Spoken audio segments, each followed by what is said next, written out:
So today, as you've probably guessed, we're going to talk about agriculture and biotechnologies.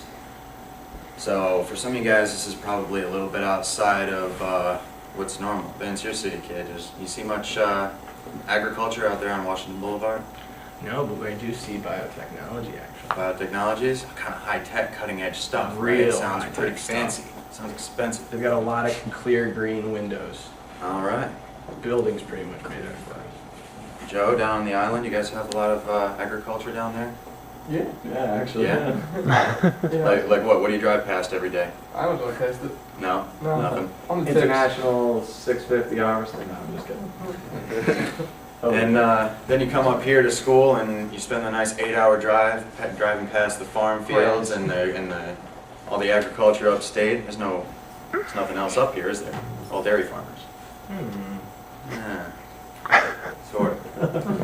But I don't know. What if I told you that everything you've got on, all of your clothing, and everything you ate today, everything you eat, is a product of agriculture. All the textiles that we wear, all the food that we eat, and a lot of the chemicals that make up our plastics and computer parts and things like that come from plants that are grown through agriculture. I'm listening. Good.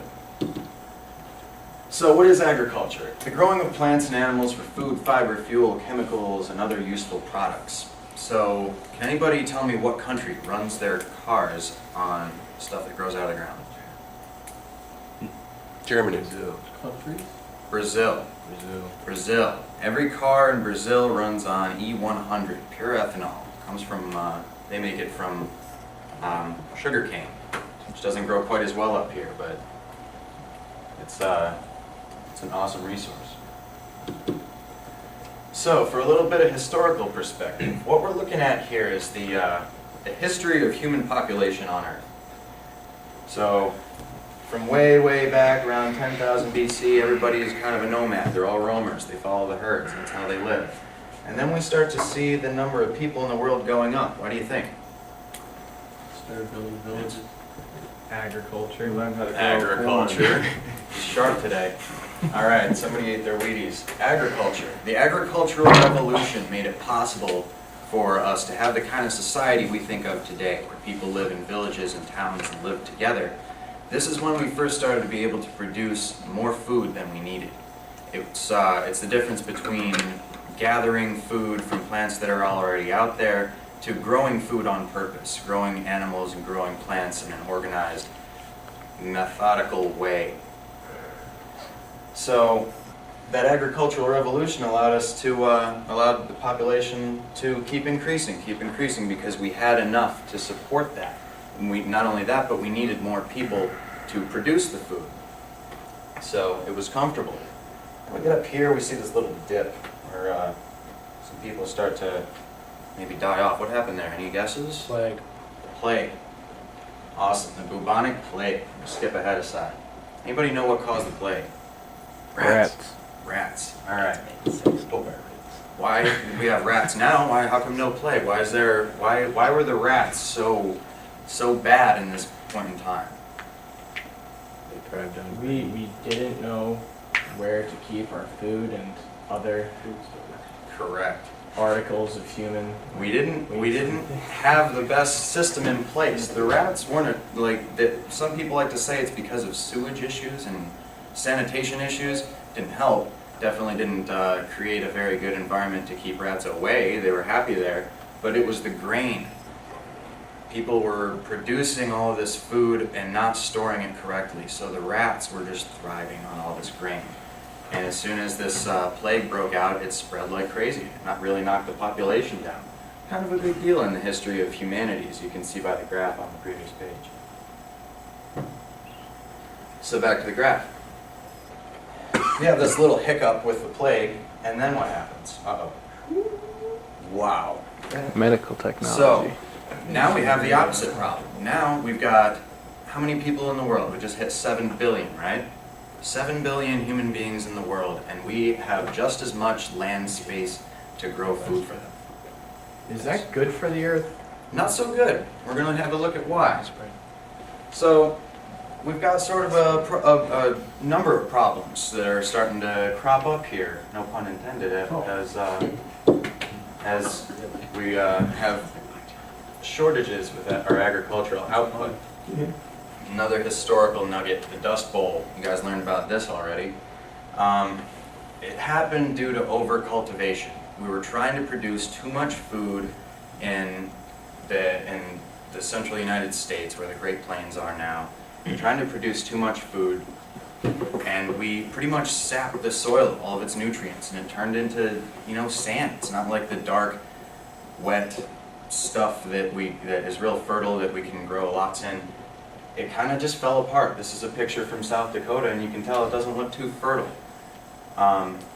So with a change in agricultural practices, like when we learned from the plague and developed better grain storage methods, we learned from the Dust Bowl and developed better ways to rotate crops through the season, and better ways to ensure that we're not depleting our soils.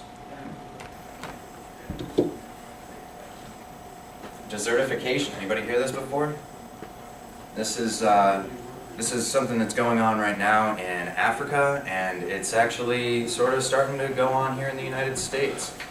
That depletion of the soil can actually just cause the soil to become useless. And areas that are, dry deserts like the Sahara Desert, largest hot desert on the planet, is getting larger because it's sort of growing into these formerly grasslands that now don't have as fertile a soil and can't support the type of life that used to live there.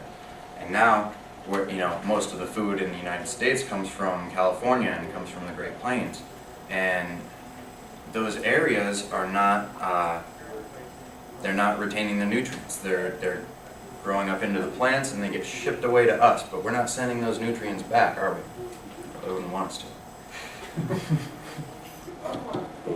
So, we've got some problems due to agriculture.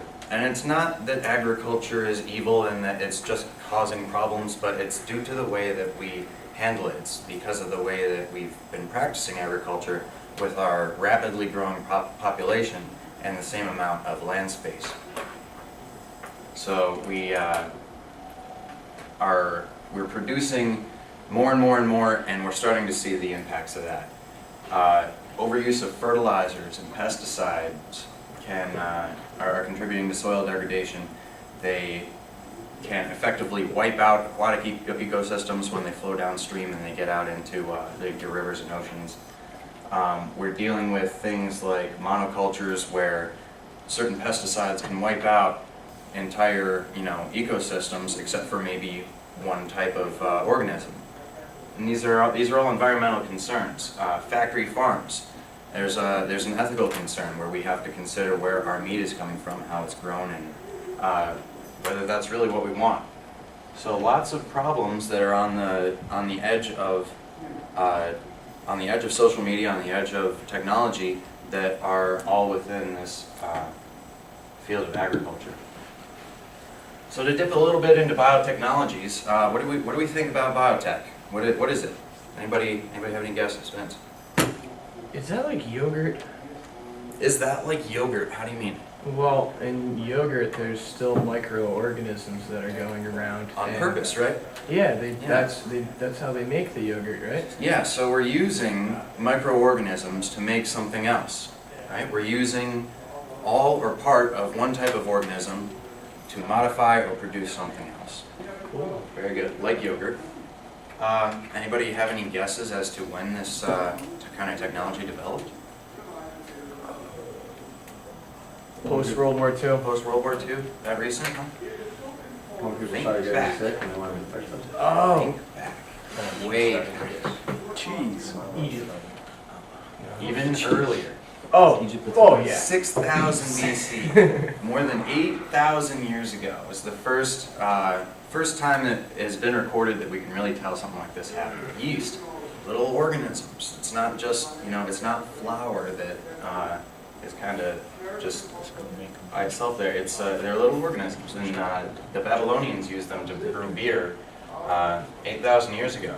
The Egyptians figured out how to use it to bake bread, and you know, through time and trial and developments of all sorts, now we use biotechnology to fight diseases, to genetically engineer plants and animals to be resistant to disease, to be healthier. We use it for human health and to increase production of plants and animals. So we see that rising, sharp increase in human population, and we have to ask ourselves, how are we going to produce more food with the same amount of resources?